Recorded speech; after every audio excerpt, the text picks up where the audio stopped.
The bride's hands trembled beneath the lace at her wrists. The grand wedding hall glowed with white flowers and polished marble, yet nothing felt beautiful. Her mother stared at her with anger, her uncle whispered something cruel, and her older sister watched with cold satisfaction. At the altar stood the man she had been forced to marry, dressed in a black tuxedo, dark glasses covering his eyes, one hand resting on a white cane.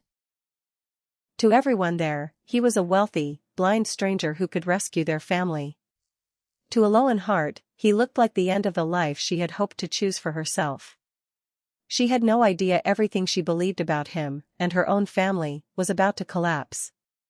If this story has your attention, please like, comment, share, and subscribe to Loyal Hearts, and tell us where you're watching from today.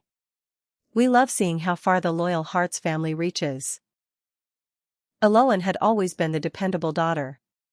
When her father's business began failing, she used her savings to cover bills. When her older sister Maris made reckless financial choices, Aloan was told that family meant sacrifice. Then her father admitted that the company, estate, and even their home were close to foreclosure. A private investor had offered to clear the largest debts, but only if Aloan married his son, Ronan Vale. She thought it was a sick joke. She had never met Ronan. Her family told her only that he had lost his sight after an accident, rarely appeared in public, and lived in isolation. Her mother called the marriage practical, and her uncle said it would save jobs. Maris told her she should be grateful a rich man wanted her. No one asked what Aloan wanted. When she refused, her father showed documents proving the company would collapse within days. Her mother reminded her of everything the family had supposedly sacrificed for her.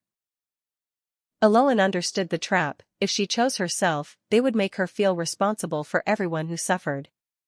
Ronan was nothing like the man she expected. At the reception, while relatives smiled for photographs, he quietly told Aloan that if she wanted to leave, his driver would take her anywhere she wished. She stared at him, stunned. Why would a man who had agreed to this marriage offer her an escape? Ronan said the truth was more complicated than her family had explained, and she deserved to hear it privately. His calmness made her realize he might be the only person in the room not demanding something from her. At the Vale estate, Aloan was given her own room and complete privacy. Ronan moved confidently through the house, recognized people by voice, and worked using adaptive technology. Yet strange details began to trouble her. Business leaders called him directly. Lawyers arrived with sealed files. Senior executives treated him with a level of respect that did not fit the sheltered air her family had described. One rainy evening, Aloan finally asked who he really was. Ronan told her the truth: Vale Meridian, the investment group her father had begged for help, did not belong to his father. It belonged to him. He had founded it years earlier and kept his name largely out of public view. The accident that took his sight happened after he became successful. He had simply stopped appearing in photographs. Aloan felt the room shift. Her family had described him as dependent on others, when in reality he controlled the deal that had saved them. Then Ronan handed her a folder. Inside were records showing that her father's company had not failed because of bad luck. Large amounts of money had been moved into hidden accounts.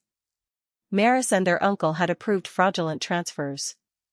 Her mother had known enough to keep silent. Her own savings had merely helped cover the damage while the others protected themselves.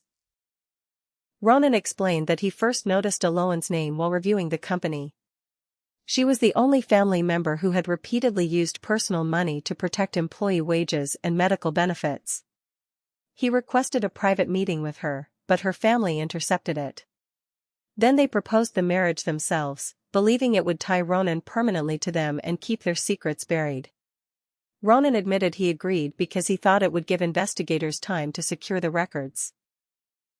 But when he saw Aloan frightened at the wedding, he realized no strategy justified making her feel trapped. That was why he offered her a way out. For the first time in years, Aloan cried without hiding it.